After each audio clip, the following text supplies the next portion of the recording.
This is Booked for Drama, where stories burn, hearts break, the tea is always hot and never a part two. Today we're diving into System Swap. Let's go. Everyone envied me for marrying into a wealthy family right after graduating from college. With an unlimited allowance, I lived a pampered life as a rich wife, spending my days arranging flowers, doing skincare, and enjoying afternoon tea. People thought I was incredibly lucky. My best friend Vivian Palmer was no exception. Unlike me, she started working in a factory after graduation, enduring long hours of overtime. She also married an ordinary man, and over the years, she gained weight. At our recent college reunion, our former classmates remarked that we were now worlds apart. Vivian's face darkened on the spot. Before the gathering ended, she slammed the table and left. I felt bad and had been trying to meet up with her to talk. But before I could see her, I found myself trapped in her body instead. Staring at Vivian's reflection in the mirror, I was utterly dismayed. The face in the mirror looked bloated and pale, with sagging under eye bags and bloodshot eyes. Her greasy hair clung to her scalp in clumps as if it hadn't been washed in ages. A strange odor lingered on her body. I had no idea what had happened to her, but I decided to return to my villa first. This body was too heavy. By the time I finally reached the villa entrance, I was gasping for breath. My shirt was drenched in sweat and my face was slick with oil mixed with perspiration, making me feel sticky and uncomfortable. I had tried persuading Vivian to lose weight before, but she always dismissed it, saying that life was already tough enough and dieting would be inhumane. Over time, she had completely let herself go, making this body unbearably sluggish. As someone who had always been disciplined, I found it impossible to adapt to this sudden heaviness. The moment I steadied myself, I bent over, clutching the iron gate, and retched violently. "Do you have no manners? How can you throw up at someone else's door?" A servant's scolding came from inside the iron gate. I looked up and saw the servant. But more importantly, I saw myself standing behind her. A thought flashed through my mind. If I'm in Vivian's body, then who is occupying mine? I stared past the servant at the woman stepping forward, wearing my face. A terrible suspicion began to take root in my heart. "Vivian," I called out tentatively as she dismissed the servant and walked through the iron gate to stand in front of me. For a brief moment, a flicker of unease crossed her face. I was right, Vivian and I had swapped bodies. Before I could demand answers, she smirked and pointed at me with undisguised glee. "From today onward, you are Vivian, and I am Jeanette Yates. Your rich wife's life is mine now." I was furious. "What did you do? Just a little trick to swap our bodies. Your happiness now belongs to me. And as for you, you can rot away in my miserable life." Vivian's expression twisted with crazed excitement. Her words became even more brazen. "Don't even think about switching back. As long as I refuse, you'll never get your body back. Just accept it. Even if you tell others the truth, no one will believe you. And if I wanted to get rid of you, it would be as easy as crushing an ant." I fell silent, staring at Vivian's smug, distorted face. My heart a tangled mess of emotions. We had been best friends for so many years. It would be a lie to say I wasn't hurt, but I wasn't ready to give up just yet. I reached out, grabbing her hand, still speaking gently. "Vivian, my life isn't as happy as it seems, and yours isn't as bad as you think. We don't have to do this." Vivian shoved me away harshly, her face dark with anger. "Stop lying to me. This is the happiest I've ever been." I gazed at the face that used to be mine. Finally, I sighed and asked, "Are you sure you want to go through with this?" "Of course, I went through so much trouble to swap with you. Even if I die, I'll never give this body back." Vivian's tone was resolute. "All right," I agreed without hesitation. Seeing the momentary shock on her face, I nodded firmly and said seriously, "From today onward, Jeanette's life is yours." From now on, she was Jeanette and I was Vivian. I generously handed over Jeanette's happy life to her. Without looking back, I left the villa and returned to Vivian's home. Earlier, I had left in such a rush that I hadn't noticed my surroundings. But as I opened the door again, the sight before me left me stunned. The living room was an absolute mess. Takeout boxes of all sizes covered the table. Clothes and socks were strewn across the floor. And chairs were toppled over. The entire room looked like it had just been hit by a disaster. At that moment, I finally understood what Vivian meant when she said her life was rotting away. But life is shaped by one's own choices, and I would never allow my life to become a complete wreck. I rolled up my sleeves and bent down to clean. For the entire afternoon, I ran up and down the apartment 7 or 8 times, finally managing to clear out all the trash. By the time I was done, the sky outside had already darkened. This body was indeed heavy. After a full day of work, I was utterly exhausted. I forced myself into the bathroom, took a quick shower, and changed into clean clothes. Just as I stepped out of the bedroom, I heard the sound of a key turning in the door lock. A man walked in. He took a step into the living room and suddenly stopped. He was tall and slender, not particularly handsome, but fair-skinned and pleasant-looking. With a natural warmth to him. He was staring at me, his gaze filled with surprise. I stood there unsure of what to do. Having been Vivian's best friend for so many years, I naturally recognized him, Vivian's husband, Cedric Palmer. But now he was my husband. I looked up at him, my fingers unconsciously tightening around the hem of my shirt. Even though I had accepted the reality of being Vivian, Cedric was still a stranger to me. As he walked toward me, my mind raced through countless possible responses. But before I could say anything, he spoke first. "Did you clean up?" There was doubt in his voice. His gaze made me a little nervous. Not knowing how Vivian usually interacted with Cedric, I simply forced a smile and replied, "Dinner is ready, go wash your hands." Cedric's expression grew even more complicated. He stood there, studying me for a while before silently heading to the bathroom. By the time I brought out the dishes, he was already seated at the dining table. His back was to me, his fingers lightly rubbing the tabletop as he muttered something under his breath. Noticing my approach, he quickly pulled his hand back. When I sat down, his gaze carried an extra hint of curiosity. The atmosphere felt a little awkward. Meeting Cedric's probing gaze, I quietly handed him his plate. The dishes on the table were all carefully prepared. What Vivian never knew was that although I had married into wealth, I wasn't someone who had never touched housework.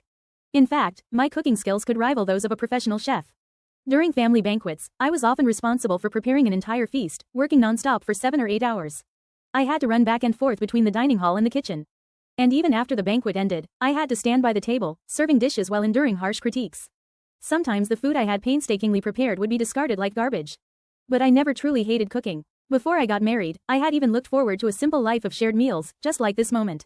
I glanced at Cedric across the table. The table was small, the dishes were few, and neither of us spoke much. Yet, I felt an unexpected warmth and a rare sense of ease. And Cedric seemed to really enjoy my cooking. Seeing how quickly the 4 plates were emptied, I couldn't help but glance at him again. He maintained his usual calm demeanor, but the tips of his ears were slightly red. Setting his plate down, he looked up at me, his gaze softening. "Have you thought it through? Are we continuing this marriage?" he asked. I froze. What is he talking about? Had Vivian planned on leaving Cedric before? I know I can't give you a wealthy life. I can't offer you the kind of luxury that your best friend enjoys. So if you have other plans, I'd understand. But as I promised before, as long as you are my wife, I will treat you well. Cedric's expression was serious. His words made my eyes sting. The man in front of me wasn't dressed in designer brands, nor did he exude an air of wealth and privilege. But there was a warmth in his features, a gentleness in his words, like the golden rays of a spring morning shining down on me. He made me feel secure. Cedric had an aura of quiet reliability. I let out a sigh. I had told Vivian before that her life wasn't as terrible as she imagined. After a moment of silence, I stood up, lowered my head to gather the dishes, and responded softly. "Honey, I was wrong before. I've thought it through. From now on, living our own life well is what matters most." I sensed Cedric pause for a second. Though I didn't look up at him, I could feel the heat of his gaze intensifying. Then a hand reached over and took the dishes from me. Cedric's voice followed, "I'll wash the dishes. You've worked hard, my love." Cedric was busy. As soon as he finished dinner, he was called back to work overtime. After he left, I secretly let out a sigh of relief and collapsed onto the couch. The excess fat around my waist piled up in layers, sinking slightly into the cushions beneath me. I pinched my waist, feeling a little disheartened. Ever since I got married, my weight had never gone above 150 pounds. That perfect figure had been the result of years of strict self-discipline. But now, this body clearly needed some proper care. I took out Vivian's phone, unlocked it, and opened the Notes app. Within minutes, I had drafted a detailed weight loss plan. Just as I finished, a new message popped up on the screen. I clicked on it. The sender's name was saved as Dame Nouveau Riche, and the message contained a video. The video showed an extravagant walk-in closet filled with dazzling jewelry. Hundreds of luxury items gleamed under the light. I stood in front of a mirror, wearing a diamond-studded evening gown, carrying more than a dozen designer handbags in my arms. Dame Nouveau Riche, what a shame. My dear husband is away on a business trip, so he won't get to see how gorgeous I look. Jealous? My life is your dream, but too bad. Envy won't get you anywhere. I let out a laugh, shaking my head. Vivian, no, Jeanette, now. If she loves this dream so much, she can keep living it. My eyes flickered with mischief as my fingers tapped swiftly across the screen. Cherish the present while you can. After hitting send, I immediately blocked her, tossed the phone aside, and lay back on the couch. Closing my eyes, I fell into the first deep, restful sleep I had had since getting married. Even though it was Vivian's body, my internal clock was still the same. At 6 o'clock the next morning, I woke up right on time. For a moment, as I opened my eyes, I thought everything that had happened yesterday was just a dream. But when I saw Vivian's face staring back at me from the mirror, I quickly sobered up and smiled. I was finally free, letting out a deep breath. I felt as if even this heavy body had become lighter. I clenched my fists at my reflection, got dressed, and decided to go for a morning run. This body was mine now, and I wasn't going to neglect it. Just as I stepped back inside, I noticed a pair of men's running shoes by the entrance. I assumed Cedric had returned, but when I walked in and glanced around, he was nowhere to be seen. There was breakfast waiting on the dining table. As I walked closer, I noticed a sticky note beside it. "I'm heading to bed first, don't forget to eat." I opened the bag. The breakfast was packed in an insulated container and was still warm. The door to the guest bedroom was closed, and the apartment was quiet, except for the occasional chirping of birds outside. Magpies, it seemed. The sound put me in a good mood. For the sake of my diet, I only ate a boiled egg. Jeanette didn't need to work, but Vivian did. We had both majored in accounting. The difference was that I had gotten married right after graduation, while she had joined a major corporation. Fortunately, I had never let my professional knowledge slip over the years. It only took a few days for me to get back into the groove and adjust to the job. In fact, I had even received praise for correcting a financial report. "Vivian, you're much more meticulous than before. That's the right attitude. Now I have a reason to apply for a raise for you." My supervisor had come all the way to my desk to compliment me, his face full of approval. A rare sense of pride surged within me. It had been so long since anyone had acknowledged me. For years, all I had received was doubt and criticism. Now being recognized so suddenly, I was so overwhelmed that my fingers trembled slightly. After the supervisor left, a coworker leaned over curiously. Vivian, didn't you always say work was pointless compared to marrying rich? That no matter how hard you worked, it wouldn't make a difference? Why the sudden change of heart? I hadn't expected Vivian's reputation here to be this bad. I chuckled, shook off my thoughts, and focused on my screen. Keeping my tone serious, I replied. The old me wasn't very bright. Don't take my past words too seriously. The coworker was momentarily speechless. She stared at me for a while, then suddenly asked, Vivian, have you lost weight? Jeanette organized a class reunion under the pretense of apologizing to me. She claimed that she had hurt Vivian's feelings at the last gathering, so she had specially arranged a banquet in the largest private room of a hotel under her husband's name, hoping everyone would attend. There was no way for me to avoid it. Not that I had planned to, but just as I was about to leave work, a last-minute meeting was called. By the time I arrived at the venue, nearly all of our classmates were already there, drinking and chatting enthusiastically. The moment they saw me, the atmosphere turned slightly awkward. Well, the guest of honor has arrived. Vivian, you should be grateful. Jeanette put this whole gathering together just for you. The class president stood up and walked toward me, holding a bottle of 1970 Romaine Conti. My heart sank. I glanced toward Jeanette, who was seated at the head of the table. She was wearing a hot pink mini dress, paired with an extravagant diamond jewelry set. A ruby-studded tiara sat atop her head and a limited edition platinum handbag rested beside her. Her heavy makeup and lavish outfit screamed wealth and status. Without thinking, I blurted out, does your husband Herbert Yates know you took out this bottle of wine? The words had barely left my mouth before I regretted them. As expected, Jeanette's expression immediately darkened. She scowled and snapped, Vivian, I am his wife. Do I need to report to my husband just to open a bottle of wine? She deliberately emphasized the words my husband. The people around us picked up on her displeasure and chimed in. Vivian, this is between a husband and wife. What gives you the right to butt in? Exactly. You and Jeanette may be best friends, but you're overstepping here. The whole hotel belongs to them. Forget one bottle. Jeanette could take 10 and no one would say a thing. A bitter taste filled my mouth as I looked at Jeanette, my gaze growing more complicated.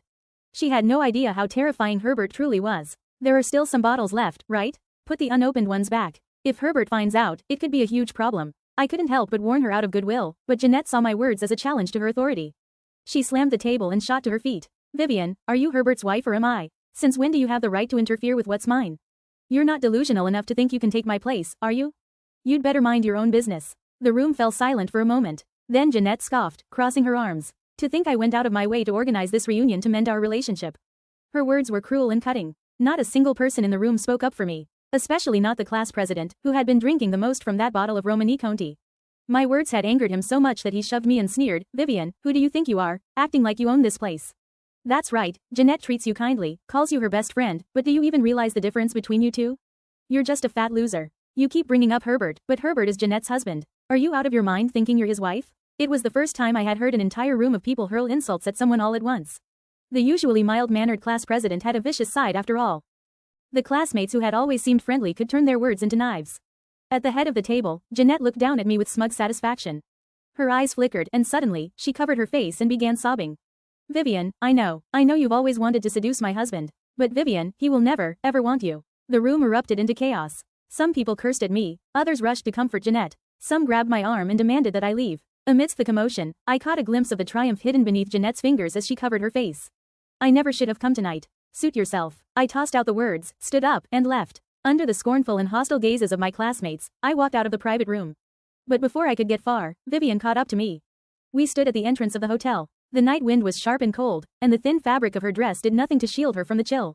I couldn't help but speak first. You got what you wanted. I won't be attending any more class reunions from now on. If that's what you were after, consider it done. I looked at her face, the face that used to be mine. It had only been a few days, yet pimples had already started appearing on her forehead, barely concealed beneath layers of makeup. I frowned slightly. My skin had never been perfect, prone to acne and dark spots, so I had always been careful with my diet, avoiding excessive sugar and oil. But in just a few days, her body was already spiraling out of control. She was clearly indulging herself, eating and drinking without restraint. This time though, I said nothing. I stepped past her, ready to hail a cab and leave. You think I need your permission? Everything I have now I earned with my own abilities. She grabbed my arm, her voice low and bitter. Stop pretending to be so calm. You must be furious right now, aren't you? Your jewelry, your designer bags, your husband. Herbert is so handsome, isn't he? But now he's mine too. If you want him, take him, I said coolly, turning my head slightly to glance at her. Just don't come crying to me begging to switch back someday. Like hell I would ever regret this. Vivian laughed as if I had just told the most ridiculous joke. She stared at my face, then let her gaze sweep over my plump body. Finally, she let go of me and took a dramatic step back, sneering. Even if you begged me on your knees, I would never give anything back to you.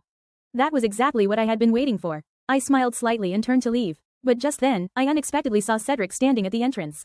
I froze. He was standing at a distance, so I had no idea how much he had overheard. Even Vivian, who had been so arrogant moments ago, suddenly looked uneasy when she saw him. Cedric remained composed. He walked toward us at a steady pace. When he reached me, he leaned down and adjusted my coat, tucking it in closer.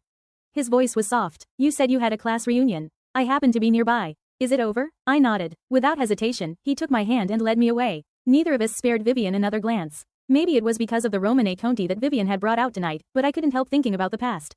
This wasn't my first time hosting a banquet. The first time was right after Herbert and I got married. My uncle from abroad was visiting, and in an attempt to show off, my parents arranged a banquet at Herbert's hotel.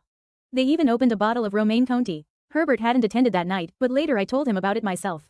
And then he hit me. Herbert had always been two-faced. On the surface, he was refined and courteous, but in reality, he had a terrifyingly violent temper. That was precisely why high society families refused to marry their daughters to him. So instead, he chose me, a girl from a middle-class family. Timid, easy to control, easy to manipulate. That night, if his mother hadn't heard the commotion, Herbert might have beaten me to death. But even then, she didn't take me to a hospital. She simply called the family doctor to patch me up and forbade me from leaving the house for days. At first, I didn't understand why a single bottle of wine had sent Herbert into such a rage. Later, I realized it was never just about the wine. If I was a second too slow in bringing him his shoes, I got hit. If my outfit didn't please him, I got hit. If I wore any jewelry or bags from the dressing room without his permission, I got hit. Herbert didn't want a wife, he wanted a puppet. A perfectly polished flawless trophy for the public eye. My skin had to be pristine. My figure had to be immaculate. If even a single mole appeared on my face, it had to be removed. I had mentioned divorce before. But my family was powerless against the Yates family. And worse, my parents didn't even care. When they heard Herbert had hit me, their response wasn't anger. It was blame. If Herbert tells you to do something, just do it. He works so hard outside. What's wrong with him blowing off a little steam at home? Rich people always have their quirks. Divorce isn't an option. If you leave him, your brother's job at the Yates family will be gone. It's not like Herbert is going to kill you. Just rest up for a few days and you'll be fine. So I learned to be obedient. I spent every day walking on eggshells, following Herbert's every order to the letter. And for the past year, my careful obedience had at least spared me from another slap. But now, all I could do was pray that Herbert's business trip would last as long as possible. That night I had a nightmare. I dreamed of Herbert beating me. His twisted face, his heavy fists, his vicious curses. The pain was unbearable, but I couldn't escape. In the end, I couldn't take it anymore. I pushed him away with all my strength. Thud. A loud noise jolted me awake. I opened my eyes to find Cedric on the floor. My heart clenched. I watched as Cedric sat up, rubbing his waist. In the dim light, his tall frame seemed even more imposing. His face was unreadable, and his presence made me tremble with fear.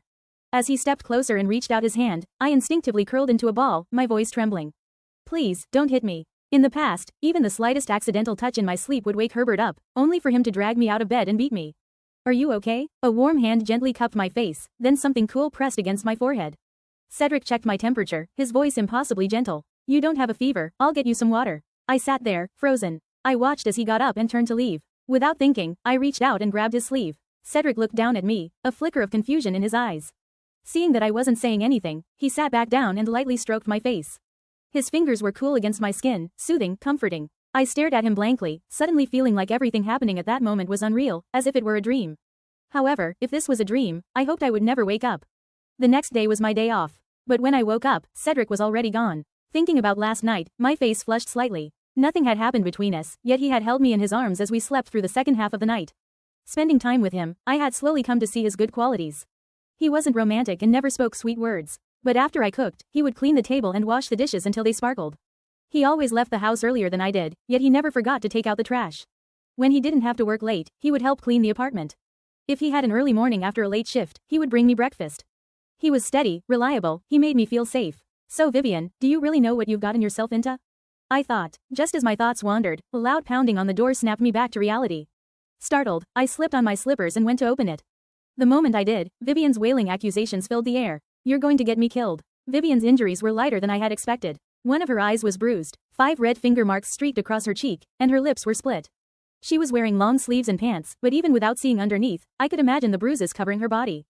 Still, compared to when I had my ribs broken and spent 3 months bedridden in a hospital, the fact that she could still walk, run, and stand here crying was already a blessing. Jeanette, what kind of hellish life were you living? That man is insane. The moment he saw me, he made me step on a scale. When he saw I had gained 10 pounds, he ordered the maids to stop giving me food starting tomorrow. When he noticed the pimples on my forehead, he immediately scheduled a skin treatment at the hospital. He's a lunatic. I refused, so he slapped me. Then he found out I opened one of his bottles of wine and he beat me like he was trying to kill me. If I hadn't run fast enough, I'd be dead by now. Vivian sobbed uncontrollably, her whole body shaking as she recalled the horrors of last night. Then, as if suddenly remembering something, she lunged forward, grabbing my hand in a death grip. Let's switch back. Herbert just texted me saying that once he catches me, he's going to beat me to death. I don't want this anymore. You can have your Mrs. Yates title back. Jeanette, you're Herbert's wife, not me. Vivian clung to my hand, her nails digging into my skin. Vivian, isn't this the life you wanted? The one you earned with your own ability? Expressionless, I pulled my hand away. I asked you before. Vivian froze. Her eyes turned red again, her mouth opening as if to argue. But no words came out. She had been the one who agreed to switch. Back then, she thought she was stepping into a life of luxury, a dream existence in the Yates family. Never once did she imagine that reality would be nothing like she expected. He's going to kill me. Jeanette, you're used to being beaten, so you're not afraid, but I am. Herbert isn't human. What's the point of all that money if I don't even live to enjoy it? Vivian stared at me desperately. When she saw I wasn't moved, she made a split-second decision and dropped to her knees, clutching my legs as she wailed. Jeanette, I was wrong. I was really wrong. Please, let's switch back. As long as you agree, we can do it. I swear, I won't ever try to take anything from you again. She raised her hand in oath, but my expression remained calm. I simply looked down at her and said, you already tried last night, didn't you? And you found out that without my consent, you can't switch back. You came to me because the system told you that body switching requires both parties to agree. Didn't it? My words hit Vivian like a bolt of lightning. She stood frozen in place. How do you know that? She shrieked at me. I watched her unravel, my expression calm. Because the system once approached me too, asking if I wanted to switch bodies. I refused. At first I wasn't sure. When the system came to me, it said it could help me escape my miserable life. But I rejected the offer. I couldn't bear the thought of some innocent girl being forced into my body, having to endure the darkness and suffering in my place. Marrying Herbert, though I had been deceived, was still my choice. So I deserved to rot in this hell. What I never expected was that Vivian would make a deal with the system and willingly swap bodies with me. The moment I found myself trapped in Vivian's body, I wasn't entirely certain. But when I saw her at the villa and heard her speak, all I could feel was helpless amusement. I never imagined someone would actually envy my miserable life. The day I came to see you, I asked if you were sure you wanted to switch. That was your last chance. I told her the truth, then pushed her aside and stepped away. A fair trade. Vivian seemed frozen in time, holding her stiff posture for what felt like forever. Then, as if a dam had burst, she lunged at me in a frenzy, hitting me wildly. I don't believe it. I'm the real Vivian. Give it back to me. Give me my body back. I don't want this anymore. Even though she was stuck in my weak and fragile body, her desperation made her terrifying. Just as I reached my limit and was about to fight back, someone pulled her off me. It was Cedric. He yanked Vivian away and tossed her straight into Herbert's arms. I'm not Jeanette, let go of me. The moment Vivian saw Herbert, she went completely hysterical, screaming at the top of her lungs. However, due to certain rules of the system, she was unable to speak about the body swap. No matter how hard she struggled, the truth refused to come out. In public, Herbert always maintained a gentlemanly facade. He handed Vivian over to his bodyguards, then turned to us with a harmless smile. Apologies, Jeanette has been under a lot of stress lately, and her mental state hasn't been great. She even hurt herself, causing trouble for you all. Hearing this, a chill ran down my spine. I was no longer the victim. But watching all this unfold still made me shrink in fear. Cedric helped me up and pulled me into his arms. His voice was cold as he spoke to Herbert. In that case, keep a better eye on her. I don't ever want to see her again. Vivian was taken away by Herbert. Watching her get dragged off, I felt a twinge of guilt. Although Vivian may not have deserved my sympathy, I could imagine how terrible her fate would be in Herbert's hands. She really might not survive. This was her choice, Cedric suddenly said. I looked up at him in disbelief, struggling to find words. He hadn't said much, but I was sure now he knew. He knew I wasn't Vivian, and he knew the person who had just been screaming wasn't Jeanette. I swallowed, then gently pulled my hand away from Cedric's grip, lowering my eyes. I said softly, Cedric, I know this wasn't my intention, but if you can't accept it, we can. The word divorce was on the tip of my tongue, but I couldn't say it. Even though our time together had been short, I had already grown attached to this man, but I also knew the truth. This was deception. It wasn't fair to Cedric. I can't accept it. Cedric cut me off, but before I could react, he reached out and took my hand again, his grip firm and unwavering.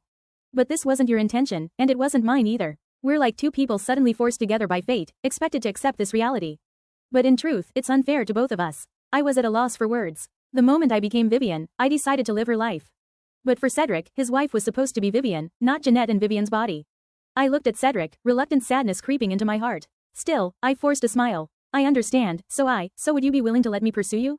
I froze. Cedric's expression was serious. He held my hand tightly, his gaze steady. Let's start fresh, get to know each other properly, and spend the rest of our lives together. 1 year after becoming Vivian, after successfully losing weight, Cedric and I took a new ID photo together. Under the excuse of replacing our marriage certificate, we swapped out the old one. Cedric said that this meant we were truly married now. I thought he was being childish. But I went along with it anyway. This past year had been peaceful. Our relationship wasn't fiery or passionate. It was slow and steady. Cedric picked me up after work. We went grocery shopping together, cooked dinner, and curled up on the couch to watch movies we both liked. On weekends, we would find a reasonably priced restaurant for a meal, then take a walk through the city. It was a simple life. Some might even call it dull, but I loved every moment of it. Later, my dedication at work paid off and I received a promotion. Cedric also climbed the ranks at his company, eventually becoming one of the partners. Our lives kept getting better. The next time I heard about Vivian was through the news. The Yates family business had collapsed. Herbert was arrested on multiple charges and the entire Yates empire crumbled overnight. And the long-forgotten Mrs. Yates was finally mentioned again. For the past year, she had been locked in the basement of the Yates family's villa. She had kept insisting that she wasn't Jeanette, but the Yates family couldn't allow their matriarch to be seen as a lunatic. Since they refused to send her to a mental institution, they locked her away instead. But even that didn't spare her from Herbert's violent outbursts. By the time she was rescued, she was covered in scars and one of her legs had been broken. In the end, she was sent to a mental hospital. Later, I went to visit Vivian at the mental institution. When I saw her again, she was wearing a white hospital gown, curled up in the corner of her room. She kept knocking her head against the wall, her eyes vacant as she muttered to herself. The moment she noticed me, her gaze sharpened. She scrambled to her feet and lunged at me. But the thick glass between us stopped her from reaching me. All she could do was claw at the glass like a trapped beast, her face twisted in rage. A wave of sorrow washed over me. She was even thinner than before, to the point of being unrecognizable. Though her broken leg had been surgically repaired, it still looked unnatural. She stared at me with unrelenting hatred, her eyes fixed on my now slender face and my slightly rounded belly. Slamming her fists against the glass, she screamed over and over. This was supposed to be my life, it's mine. You stole my body, you will never end well. Her gaze was venomous, as if she wanted to tear me apart.